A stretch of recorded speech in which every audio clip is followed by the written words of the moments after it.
عیسیٰ علیہ السلام نازل ہوں گے، جن کو اللہ تبارک و تعالیٰ نے زندہ اٹھا لیا ہے۔ عیسیٰ علیہ السلام دمشق کے مشرق میں سفید منارہ کے پاس اتریں گے، اور دو فرشتوں کے پر کے بیچ میں، دو فرشتوں کے پر کو پکڑے ہوئے اس کے بیچ میں وہ اتریں گے، اور جب وہ سر جھکائیں گے تو ان کے سر سے پانی کے قطرے گریں گے، اور جب وہ سر اٹھائیں گے تو موتی گریں گے،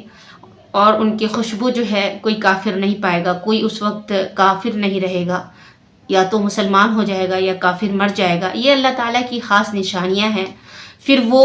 عیسیٰ علیہ السلام دجال کا پیچھا کریں گے، اس کا تعاقب کریں گے، اور فلسطین میں باب لد کے پاس جا کر اس کو قتل کریں گے۔ ایک چیز اور یہ ہے کہ عیسیٰ علیہ السلام جو ہے ٹیکس اور جزیہ قبول نہیں کریں گے، وہ صرف اسلام قبول کریں گے، اسلام کی دعوت دیں گے، اور وہ نبی صلی اللہ علیہ وسلم کی شریعت کی ہی دعوت دیں گے۔